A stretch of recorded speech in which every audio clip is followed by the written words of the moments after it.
Martin Thibeault. And I'm Pat Zalewski. And this Golden Dawn discussion series 6 will be on alchemy and the Golden Dawn. While a lot of subjects in the Golden Dawn, such as Kabbalah and Tarot and a variety of other subsystems within the GD itself, were quite developed, as we all know, alchemy was taken quite lightly in the earlier stages of the order. If we consider the fact that the alchemical definitions that were presented in the Zelator grade and a little bit with the diagrams that came after, say in the 2 equals 9 initiation and 3-8 and so on, um, the um, the level of alchemical teaching was quite light and limited to a theoretical perspective. Now we know when we get into the portal and the inner order that we start to uh, dissect and analyze Golden Dawn rituals from an alchemical perspective, and then it gets a lot deeper, and the spiritual alchemy becomes a lot more evident. I think this is made quite clear in your publication on Golden Dawn rituals and alchemy. And so, what is your stance as to where alchemy should go today in the Golden Dawn?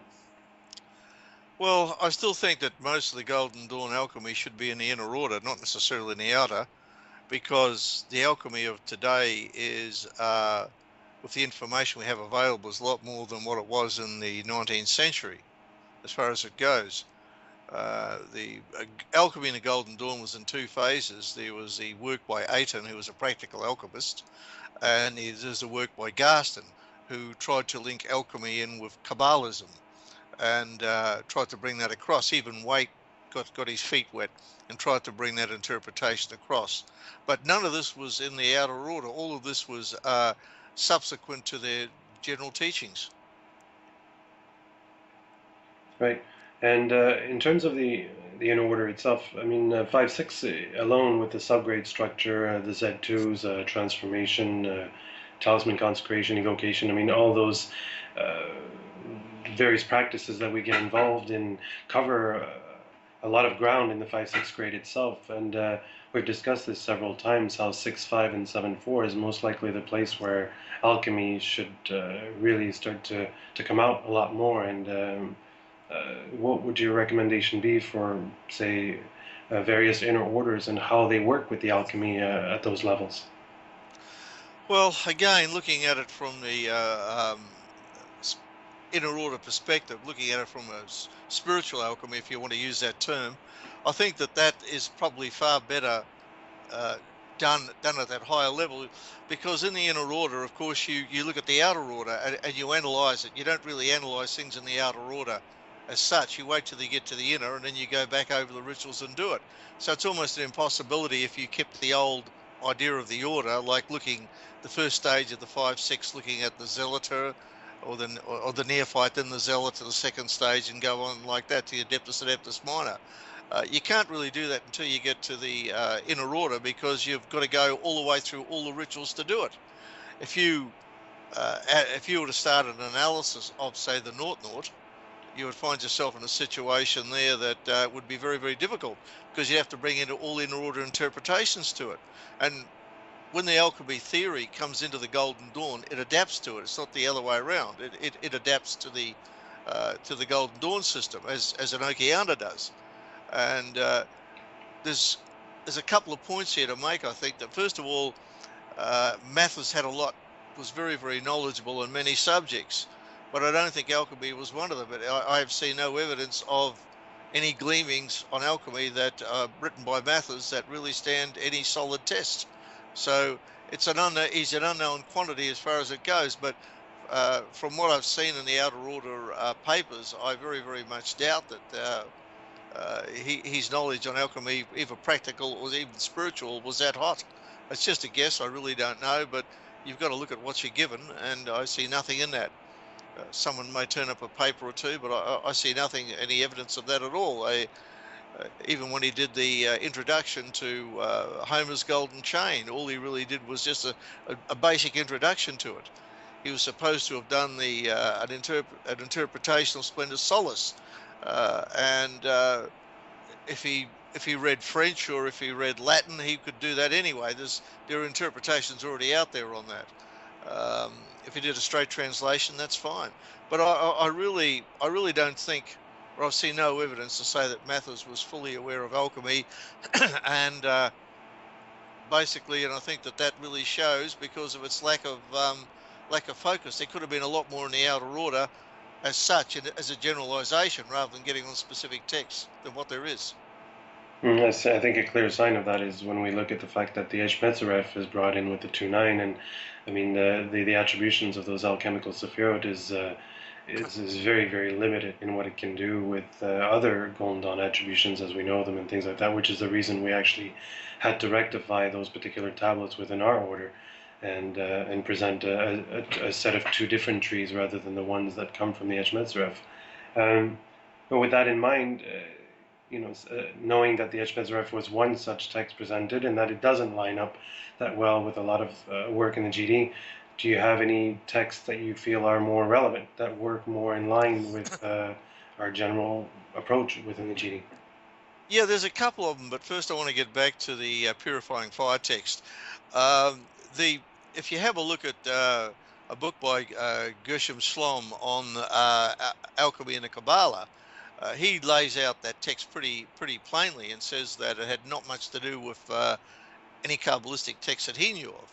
He looked at the whole area of alchemy and the Kabbalah and found out that it was a false concept, and the way it was presented with the varying texts by taken out of von Rosenroth's things and put it into the GD, I think was a misnomer. I think it was a bad error of judgment because it had surely it was Kabbalistically orientated, and but it really didn't stand any test. If you went through that with a critique of a modern alchemist and a Kabbalist combined, you could pull that thing apart radically and show how that it was a rudimentary form of alchemy that really didn't stand any test of time. Um, this was also what this text shows, because Waite did a version on it, and he actually did a summary of this, and he tried to amplify it and try and make it a little bit plainer, and he did, but it was still a terrible text to start with. And because Waite approached it in the way that he did, I'm starting to wonder about Waite and alchemy as well, which is a story of another color, because this was a very bad text.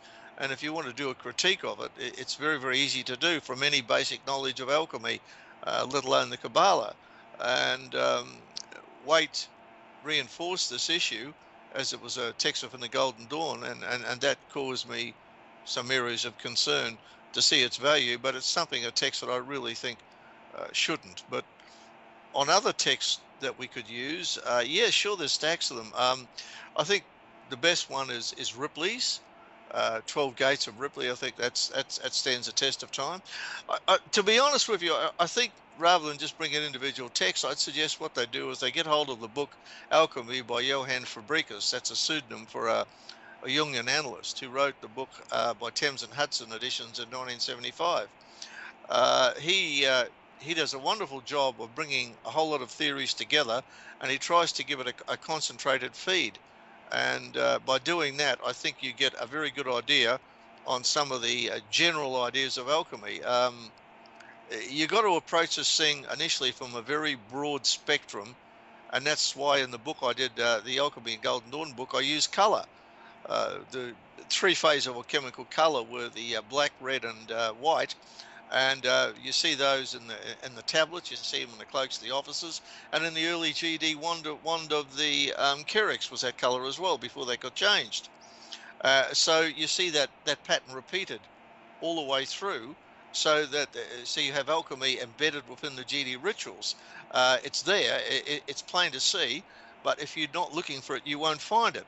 And when you do find it, you start to see all these links coming in together to a whole new corpus of material. Yeah, it's obviously, I mean, this is obvious just with the regalia, the basic black robe of the outer order, the white robe that we begin to wear in the inner order, and it is reflected everywhere in the system. Um, so, your perspective on theoretical, spiritual, practical alchemy.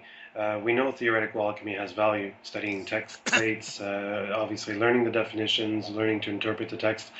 In my opinion, alchemical text offers something that Kabbalah will never be able to offer, and is something less linear. So whereas some people might try and put alchemy and Kabbalah in perfect overlap, I think they never will perfectly overlap because they serve a very different purpose. Uh, the more abstract and sort of I would say spiritual way of explaining things of alchemy is much more similar to the tarot, in my opinion, than it is to Kabbalah. But that said, theoretical alchemy has value. We know that the entirety of GD work is spiritual alchemy. It's the transformation of the candidate, of course, going through the ceremonies. It's like a substance being transformed and gradually raised in vibration. Where do you see practical alchemy having any place in the Golden Dawn, if at all? Well, this is very interesting because I think until Frater Albertus started up his Paracelsus course back in the 1960s, I don't think there was too many people doing alchemy. There might have been the odd ones doing it in Europe, but I don't think too much in America. I'd like to give you a little bit of background on my own area of alchemy since I've been critiqued a fair bit on that and show you where I came from and what I found myself. When I started alchemy in Wellington, it was initially through the books of Frater Albertus and our own work. And my ex, who's a superior alchemist to me on practical alchemy, she went up and she did essentially she trained under Alex Gathercole and did more or less the full year course of Frater Albertus, because we inherited that stuff from Rigardi, so we know what that interpreted when he came over to New Zealand. So she had already written a book on that, and came back, and then we started doing practical alchemy, Sprigaic alchemy. And Sprigaic alchemy, it's always been a bit of a question mark whether it's real alchemy or not. I really don't know. I've got my doubts in some areas. But so I went through that, and we went through a number of experiments. We took plants to higher levels than a menstruum. We took it to an essence. We did stacks of those materials, and she had a herbal practice, and were able to use different herbs on that. So we did a fair bit of herbal alchemy, the both of us. When it came to and she also worked she did the liquid stone, which was quite good. And that I didn't do that. She did it on her own. But what happened was that I picked the ball up after doing all that, which for a couple of years. We had a lab downstairs in our downstairs to our house in Wellington, and then we started to work more on the interpretation of alchemy from a spiritual perspective. We had Garston's work, which was good. We had Atwood's work. Atwood really showed where it was going. And then what I did was then I put my own interpretation on some of these concepts, like I explained in the book. I used we also got many texts from England at that stage. This is before internet, and we had them on microfilm. So when Adam McLean started up his Levy.com, it was a treasure trove for us. But it was also an eye-opener. We found that many of the alchemical texts that we looked at, about 90% of them, or maybe even more, were all spiritual alchemy. There's no way you could put those in a practical lab working at all. What they did was they did a spiritual text on alchemy, and then they inserted little, like Hansel and Gretel, little crumbs to make you think it was a proper experiment when it wasn't. There's some very, very good ones that were, but there's a hell of a lot that weren't. And what they did was so we decided that if they used spiritual alchemy, what they were doing, there was this crossover point. So going from practical alchemy into spiritual alchemy was a progression that I did, but I don't think you really need practical alchemy to be an alchemist. Some of the critiques I did, critiques not on me, was that I was not a practical alchemist, therefore I couldn't write about it. Carl Jung would be blushing, to say if you said that about him, wouldn't he? Because he never did a day's practical alchemy in his life, as far as I'm aware. But no, you don't need to be a practical alchemist to understand alchemy. That's all bullshit. That's people circling the wagons to keep me out of the club. I also did the Philosophers of Nature course as well. We had that as well. So we had the Paracelsus course, Philosopher of Nature course, number of experimentations. So I did my fair share bit on practical alchemy for probably about 5 years. Nick Farrell turned up on the doorstep a couple of times and have a look at things from time to time when he'd come down from up north. But as I said, my ex was a better alchemist, but just because she was a better alchemist doesn't make me an idiot as far as understanding what alchemy went. So trying to set that bar as a practical alchemist knows, and a person who doesn't do any practical alchemy doesn't, is ridiculous. You've got to understand that people have their own viewpoints and interpretations, and they can work at that sort of thing. Well, in alchemy, obviously, if we look at the different kingdoms, like in the plant or vegetable kingdom, that's where you would extract the vegetable stone, and the mineral kingdoms where we extract the mineral stone. But a lot of people don't realize that the philosopher's stone is extracted out of the philosopher, and that doesn't necessarily mean something very physical. When people start taking it to the place where they start using their excrements or their semen or their blood in the lab to bring about, I'm not sure what kind of results, it gets a bit abstract. So yeah, I think we agree on that. Personally, I see maybe some value in lab work. I haven't done as much as you have. I've done some of it with my lab here, but definitely the spiritual and theoretical sides of it have, in my opinion, much more value. But I suppose that's for each to decide for himself. Yeah, that's pretty much. I think if you want to do it, do it. It's got nothing to do with, if you do practical alchemy, it's got nothing to do with the Golden Dawn. If you do it, one of the problems that you've got, Mather's lack of knowledge of alchemy, is shown in his Z2 formula, or Z2 formula, as you call it. It's a terrible thing. Francis King, when he did his ritual magic in England, gave what appeared to be an alchemical working using the Z2 formula by people who left Bristol and formed their own temple and took nominal 8-3 and 7-4s or whatever. That was all bullshit. King made that up in his head. I've seen stacks of interpretations of, I've seen stacks of written alchemical experiments of my own, plus I've seen lots of mineral ones. I had Rigardi's, all of his stuff. I used to contact Hans Nitzel in Texas. Hans and I used to talk quite a lot about this. And I know what's entailed in doing an experiment. Believe me, where you measure things, you carefully things of that. And what Francis King published in that Ritual Magic in England as an example of an alchemical experiment was a straight out fabrication.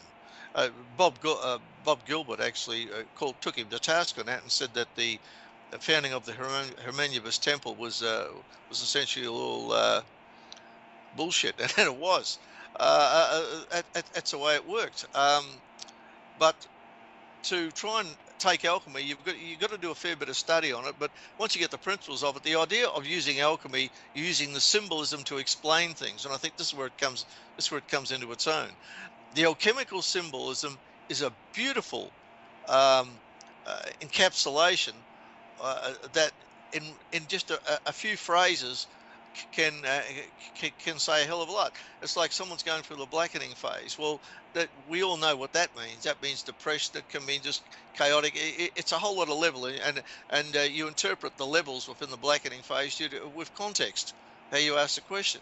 And so I found that by interpreting some of the using alchemical phrases, you could follow the rituals all the way through. But I used the broad brush of color, the alchemical colors, and that really made it a hell of a lot easier. And the problem was that many of the alchemical texts never had parity for their words, like purifying fire. One had it here, another one had it there, and it related to totally different contexts, and Garston was bringing them all in from different areas, and you look at the context around the original quote, and in some cases it had nothing to do with purifying fire. It was just someone threw the term in, and it had no real relation to the actual term as a practical alchemist would, where you get a Jungian analysis would find it something different. So you've got to get a value system between practical, and you've got to get a value system between theory, and then you've got to get all these texts and bring them all together. It's a almost impossible job, but you can at least look at some core threads, and color is one example of that, where you can break it down. And one example of that was where I break down the LVX signs, or the divine wide brilliance signs, and applied them as an alchemical construct using nature as a guide, because nature is alchemy as well. And that's one of the reasons we have the balance when you put it on the temple floor. The alchemist studied nature. And one very good example of that is a book is Thibeault, when he did the Gold of 1,000 Mornings, when he did his analysis of the zodiac signs as as nature, showing the sap just starting to rise and the flower and the buds and things along those areas. You'll find this information also in Fabricus's book on alchemy, exactly the same, where they pinpoint the months and they show you how it works, and they go a little bit further. So there's enough material around if you really want to get your feet wet and have a look at it, but a lot of people don't, because they put it in the too hard basket, or basically in a delete key these days, depending on where you're coming from. Yeah, but I think my personal problem that I had initially when I first started studying alchemy under you in GD was that I felt I didn't have as much of a base in it from the out of order work. Do you think that more alchemical theory could be placed in the out of order in preparation for all the work that's done in the in order with it? I mean, obviously, as we enter the portal, the alchemical stuff that's embedded in the initiation ritual, and then as we get into 6574, whether it's all those texts that we're studying, or all the workings of the officers and currents and things from an alchemical perspective that we're studying, you need a basic you need a foundation, I guess, a language, a vocabulary with it, that when you get to the stage when you're starting to work with it, that vocabulary is well ingrained. With Kabbalah, we do it. With astrology, we do it. With the various subsystems in the GD, we build up attributions and memorization and a lot of information, a bank of data, really, that we can use later as reference points or for communicating. Alchemy, I find, is lacking in this area. There's only small definitions thrown in 110, a little bit more after that.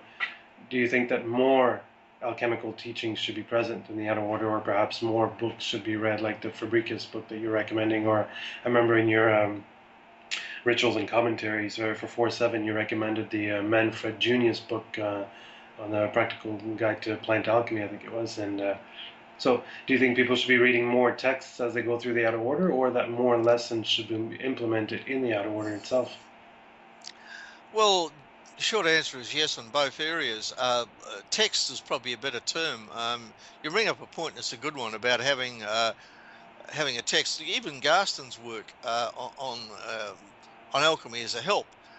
His where he does the analysis of the alchemical terms. I think that's a good place to start. Okay, well, with Langford Garston's work, I mean to say it's a very good example of what you could use as a basic formula. He published that, so even when he was in the GD, so as far as I'm concerned, it's good. But the GD, as I said before, is well and truly out of the bottle as far as what was in the rituals. And you can't just put things off totally when people can go to the shop and buy books like that. I realized that when I wrote the Golden Dawn, an alchemical ritual book, and I think that's a good start in the right direction. Read that. That's one good example. I'm hoping others will write more on this subject. I don't want to be the lone voice in the wilderness here, as I seem to be in some cases. And I think there's many more could do just as well. But if you're going to apply, the problem we've got with the alchemy in the GD is when you get to the portal ritual, it's all alchemical, but it's embedded in. It's an embedded concept. It's not a conscious concept. It's only when you start looking at it in a certain prismatic viewpoint that you start to see all of this happen, and that's when you need to pull it apart to understand the portal ritual. You've got to have a basic understanding of alchemy. You just can't get there any other way, and I think that people should intensify more on alchemical theory, and as much as possible. They're going to have to get into part Jungian work and part other work as well. There are many texts you can do, but to try it and put it together is very, very difficult. But I think you should go broad base, and the color scheme that I suggested is one good example of that. If someone comes up with a better introduction, then I say go for it. As always, my viewpoint is my own journey and how I put these things together. And I'm sure other people have come at it from different angles. And if they can do a better job as an introduction, I say, you go do it. People need as much as possible, not less, as far as alchemical theory in the GD. And the book that I've done covers a lot of that using that whole concept. And I think that's a good start. Even though I've gone into some interorder stuff, but I think that people would understand the ritual a little bit better if they just use the book or part of what's in it, That's my take on it. That's why I wrote the thing as an introduction, to try and, because it hadn't been done before, not to the best of my knowledge. There is some stuff in the Order of the Asiatic Brethren where they do practical alchemy, and then they do a little bit explaining people walking around the temple doing certain things. But what we do in the outer order, from what I'm understood from other people who've read these particular texts, goes a lot further. When you start looking at the alchemy and the 6.5 level, which in our course and our order of gold version of the Golden Dawn, we look at the portal rituals and explanation. That's when things really start to come into it.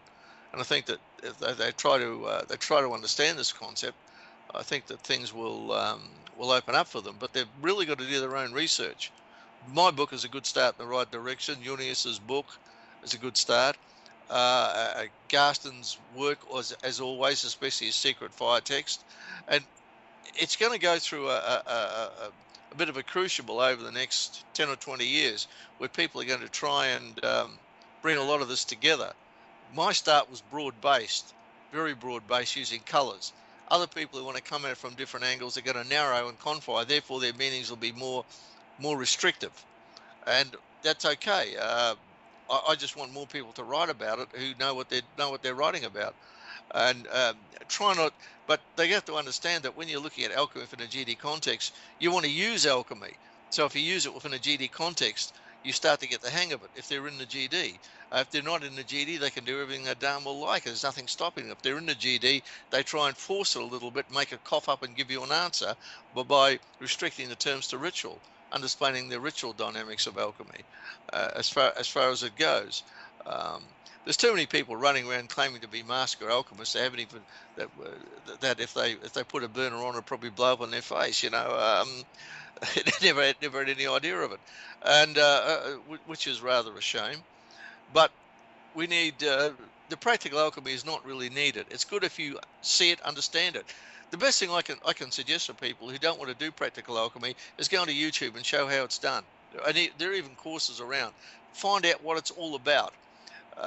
Nick Farrell, I think, made a comment some time ago about how he'd seen people.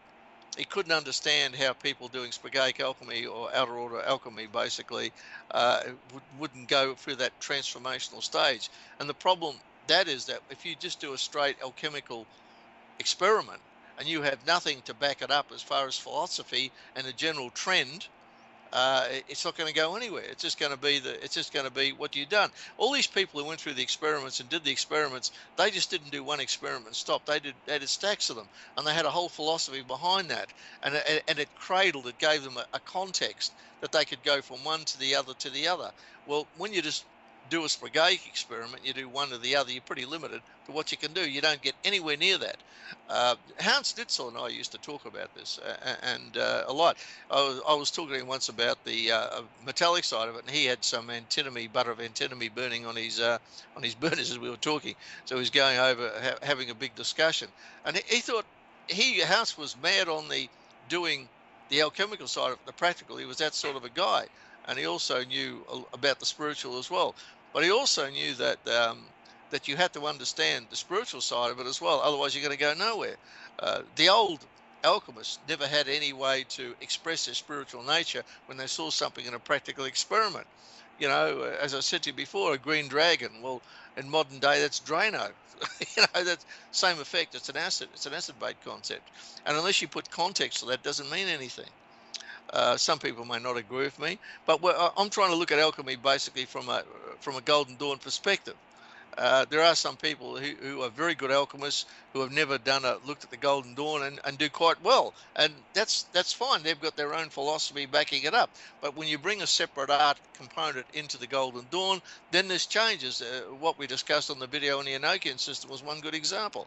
The limitations to it. And with alchemy, you have some of those limitations, because what we're trying to do is we're trying to see the interpretation of symbols and imagery, and how it works within the Golden Dawn system, because the Golden Dawn system is Hermetic based, and so is alchemy. So you have those two correlations. Yeah, well, like you've pointed out several times, alchemy being brought into the GD, like any other subsystem, gets absorbed into it and adapts itself to the GD, not the other way around.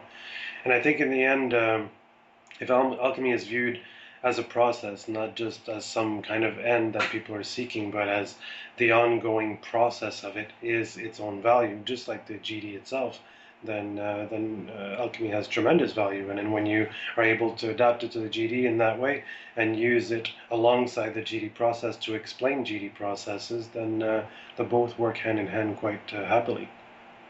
Well, just look at it. Just look at the association of the colors, which I've explained in the book, to the rituals.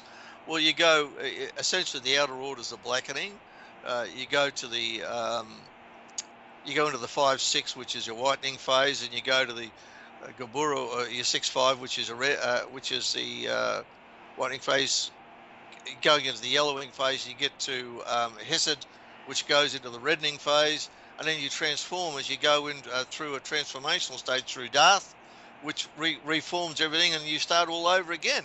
You go from the blackening stage, which begins in Darth, and goes across to Bina, which is also a blackening. So you got black. So you just kept restarting and regurgitating.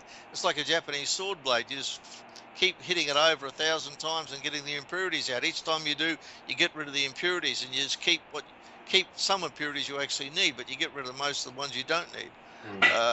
And all of this, I think, is relatively important, and to try and understand the principle of alchemy as such in a broad term. As you try and encapsulate it into the microcosm of alchemy, that's when things come unstuck. Alchemy was never meant to be like that with the terminology. The terms were always general in a sense, because they were an unconscious fantasy of what they saw in the actual test tube, or what they went through emotionally when they did it. And when you start looking at that, you've got yourself into a situation that you don't need to get too detailed there, but you just got enough to encapsulate what you do, where you've been, where you're going, and what the surrounding influences are. That's some of the important aspects of it, and to try and understand it. And I try to do this in the book, and I'm coming back to the book all the time, but it's the only one that I know of incorporating alchemy in the GD ritual. As I said, if people out there want to do more, you'll have me as a reader. For sure, and I wish they would, and to do, because so we can see different viewpoints. I don't think there's to try and the trouble is, when you do stuff like this, you get idiots saying so forth is not a true possession of the alchemical meanings because we've got it. I had one guy challenge me, I think it was Ruggio, challenged me saying, "Oh, what's the interpretation of Splendor Solace?" You know, because Ruggio was taught Splendor Solace from a certain viewpoint, and if he wanted me to tell him what I knew about it, so he could say, "No, we were taught this and you're wrong." Well, you can't do that with alchemy, because you're coming at it from a different interpretation. If I was to put my interpretation of Splendor Solace and said to Ruggio, "Okay, you tell me what Splendor Solace was," I doubt he'd pass muster, because I work at multi-level, multilinear concepts that are going all the time. And part of the problem with alchemy, you don't have one alchemical step and then you go to the other. One alchemical step has a couple of other steps dormant within it. And so that when you get to a certain point, the other steps are released. So one alchemical step is not on its own. There's other 3 or 4 steps dormant within that. If you look at any book on psychology or on alchemy, it'll tell you the same thing. I've got one here now. Anatomy of the Psyche by Edward J. Illinger says exactly that, and it's something that I've been saying for years. So you don't have this single concept of what something represents. It's levels. All these steps happen at the same time. Alchemy is a multilinear process. At certain times, things peak. That's why you have your steps like congelation, calcination, things like that. They peak, but within them, you've got other steps, and they're just waiting to go, and they'll peak at certain times too. And this point is always overlooked in alchemy. And so when you try and interpret one single term at something, and you miss out on all the background nuances of things coming up ready to boil, ready for the next step, you miss out the hell of a lot. And this is a very, very difficult subject. You can spend your lifetime on it and not get there. And this is what Jung tried to show. And people who've come after Jung have even gone further than what he did in some areas. So it's a very, very, very difficult process to understand. But I think, again, if you try and put an absolutism or a purist take on it. This is the way to do alchemy, and no other meaning relates to it. And I know the true thing. You know, these people should be locked up on a funny farm. That's the way it is, because they have no idea. They're looking for purity and the one true way. Well, Christ Almighty, it shows you're a bit ding-a-ling. Life's not like that. It's all right to give you steps and measures, but what you've got to do is understand that life is a multilinear concept, and so is alchemy. And when you're looking for purism and the one true way, you're circling the wagon, saying what I know is fantastic, and you don't know it, and I'm only going to show it to you because I'm superior. Well, straight away you've got an ego problem to start with, and that's not alchemy, is it? As far as I'm aware, anyway. Well, in fact, that's the beauty of it. I mean, as you're pointing out, is just as I was saying earlier when we started, it's the abstract component of alchemy, I think, that gives it all its beauty and its potential. Is that multilinear aspect that you're talking about, where so many things can happen at once. Sometimes Kabbalah, or even astrology, can be very, very linear. It classifies things in a very sort of Cartesian kind of way, but alchemy certainly brings out those subtleties and those a way of explaining things that I think no other subsystem in the GD can, which is why it's important to really bring it in and to push it much further than it has been in, say, in the last 100 years, for sure. Well, just look at alchemy. We go back to the alchemy book again. I keep pushing it. It's something I tried to avoid a little bit, but I can't. I seem to be going back to it on this video at the moment. But when you start looking at the Naught, I said in the book that you can bring the LVX signs into the Naught, because that's what's actually happened. The Naught has a lot in it, and so does some of the other rituals, but the Naught in particular has a lot in it that you can look at from the inner order. You got part of the 5-6 stuck. A lot of the 5-6 is interpreted in the Naught if you read it a certain way, and you can see that from an alchemical viewpoint. We discussed the LVX signs when you have the zodiac around the temple. What it relates to, how the different points to the equinoxes being north and south, and the solstices being east and west on the floor. And then we want to come in and say, yeah, but someone else in another part of the text is something different. You've got to look at the overall flow. Generally that happens, and then you look at the dying on the cross from the 5-6, and yeah, the amount of information from the inner order, such as the 5-6, incorporated into the Naught is immense. Again, the book on the LVX signs is one area. Dying on the cross in the west, on the Red Calvary cross in the west, is another, because there's a whole myriad of stuff just in that alone, where the Horus is. And that explains a hell of a lot as well. And you've got all these areas as such, and going from the bottom from the west to the east, which you go into the vault wall, which is similar going as summer solstice aspect, going into the whitening. Exactly the same principles. There's stacks of them. You'd be here for a month of Sundays trying to explain them. But all these levels, if you look at them alchemically, and the 5-6 also incorporated in the Naught, and you can look at the other rituals as well, where you've got the equinox ritual, the consecration of the vault, and you can bring those into as additional layers as well, and you can see it all fit hand in glove, which I think is relatively important to do. And as we understand it, it's there to aid us and understand. So we're looking at the Naught at one level, we're looking at the 5-6 at another. We could switch across to the equinox, and we're all just looking at the different components on a multilinear concept, and it'll work. But the Golden Door is not as simple. A lot of people thought you could just get the ritual by Regardie, go out there, do it. I tried it that way. Initially, as I stated in my other videos, it's fine to start with. But then you start to wonder, what do you do in between? What do you do when you stand here? And you have more questions than answers by the time you're finished. And to try and do it straight off is very difficult. A lot of people also claim lineage, which from mysterious people. One interesting example is in with the AO. They've got the AO people just had the same Kerix's Wander's Boda, red, black, and white, and of course in New Zealand that was changed to the three colours, which the three colours of three primary colours, and as such there's a difference there. And yet you see people claiming AO lineage, using the New Zealand wand, which is I thought was very, very funny as such. And even on that, the changes that were made within the New Zealand order were using the Kerix's wand of the 3 colours, which matched the colours on the banner of the East, which means to go ahead, and it also matched the people on the dais. It was a whole new philosophy alchemically, because if you have a look at the officers on the dais, they had the sulphur, salt, and mercury engraved in their cloaks, at the back of the cloaks on the dais. So that was another principle yet again. So you have this dual elements, and on the floor you've got the banner.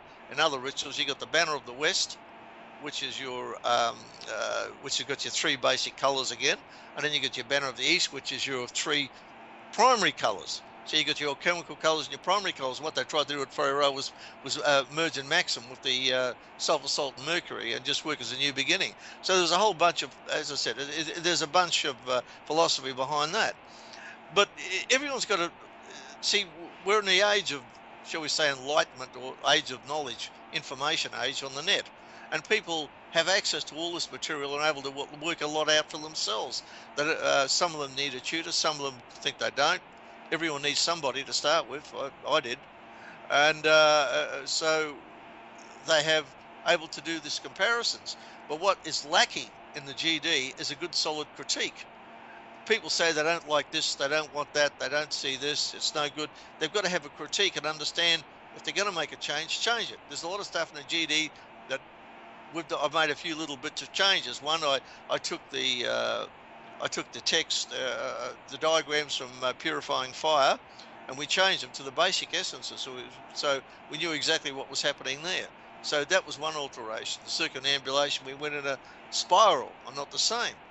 But that was done with a lot of other people coming into giving me advice on it, and put together in a particular manner. And don't forget that when we did a lot of this, Jack Taylor, who was a former Hierophant of Ferrero, was also a chief at our temple. Now that's never happened before. So so he was right behind doing this, and Jack was low on scholarship in some areas, but he was good with putting the sulphur, salt, and mercury aspect of it and looking at correlationships. It was Jack who showed me the 3 colours of the Kerix's wand relating to the banner of the East and Go, and why they connected. So all these things are related, and also associated that to the Cepheid Sirah, the full colours. So there are changes and new directions and new dynamics. Some would use, some may not. But you've all got to understand the principle of what you're doing, and I'm just happy that people within this age of information, that everyone is trying their best to try and understand the principle of it, and that's all I ever wanted for myself and other people, even yourself. You know, and go further than what I did. I'm just working on a baseline here, and I want other people, I want them to go a lot further than what I did, and improve on the work that I've done, and as from within my own group, that is, and that's what I hope for as far as the alchemical side of it goes. Well, I'm sure everyone in the Golden Dawn community today is very grateful for everything you've brought to it through your publications and your posts on the forums, and that you continue to bring to it. And it's great that you've always had that approach of trying to just stimulate more interest and let the knowledge just break through new horizons. And I think it's with that kind of approach and with people being more open with each other that we're going to get really far with it. If people work in isolation and don't question anything, then it's going to stagnate and eventually just die out. Well, even like I'm working with you guys, you and Tony DeLuca, and some others as well, and we've had some stimulating thoughts. We bounce ideas off each other. It's not one person sitting back playing the Pope. It's an idea stimulation things. You know, I've seen things that you don't, and you see things that I don't. That's the way it works. And because not one person's going to have a mantra on taking everything and knowing it all. They don't. And I've forgotten a lot of stuff too. As I'm getting older, I'm not far off 70 now. I only got 4 years to go. And I find that I'm not as sharp as I used to be. And that's a normal, natural occurrence. But the trouble is, I seem to be doing more bloody work now than I've ever done. But that's a source of another colour. But I think overall that when you get into a situation where you start presenting this stuff to the general public and you want them to take it up, a lot of it will probably just sit for a while, and people will sift through and think, hey, that's a good idea, and I'll take I'll take that and run with it. But if you're going to do a critique, make it a good one. Don't do it for the sake of it. And if you're going to bring in something new, make sure it interconnects on different levels. Will people bring in their own new concepts in ritual, or the way to look at ritual, the way to interpret ritual, and that's fine. But when you get to the alchemy stuff and you're using that, alchemy helps to explain things that you will get nowhere else. And it explains why they did certain things in a certain manner. And getting onto the portal, just look at your diagrams of the 7 alchemical steps up there. It's one good example. Getting it into it's embedded within the 5-6 ritual, all over the place. They're there, they're patterns there that also relate back to other rituals.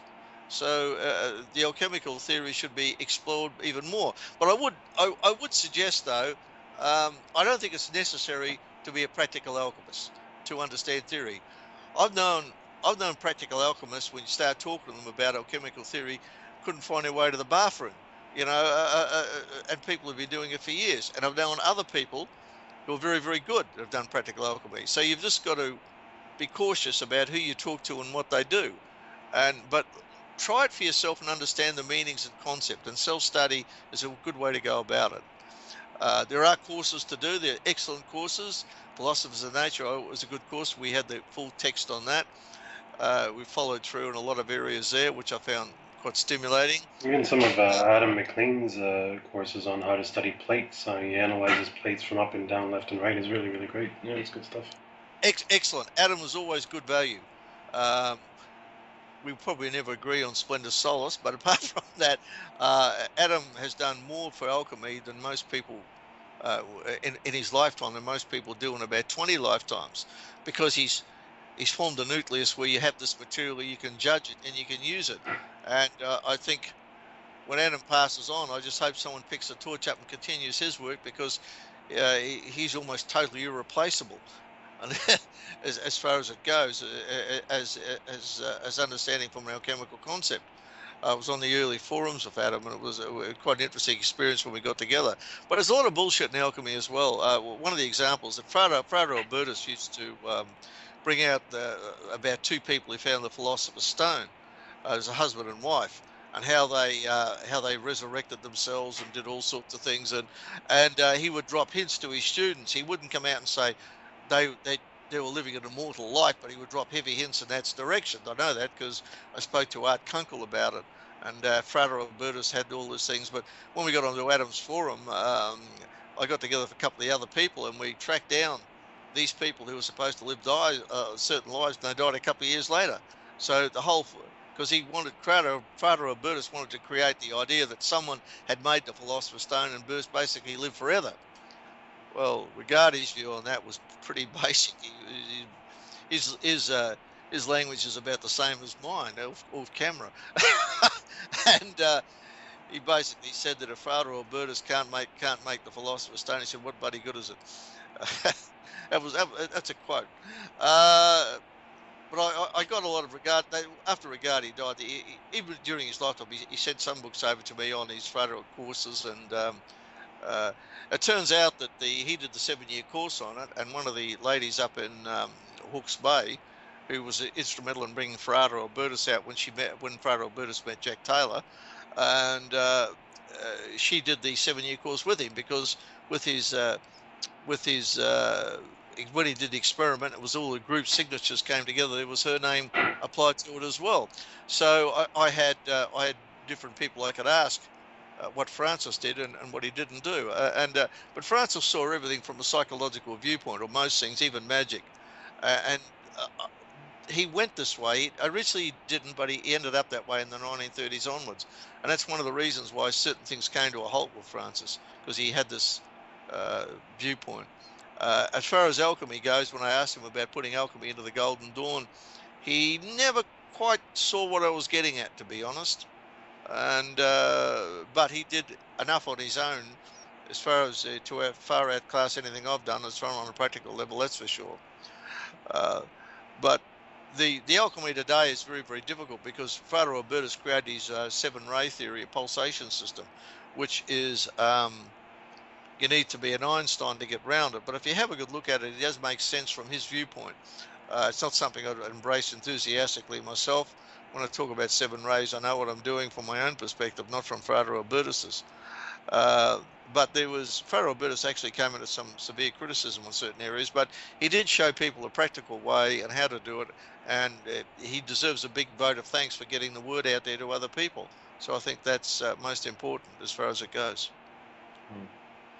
I think we're going to have to wrap it up. We're almost reaching the hour mark, so. Okay, well, thanks for having us, and I'll get back to you at a later stage. And goodbye to you all. Oh, talk later.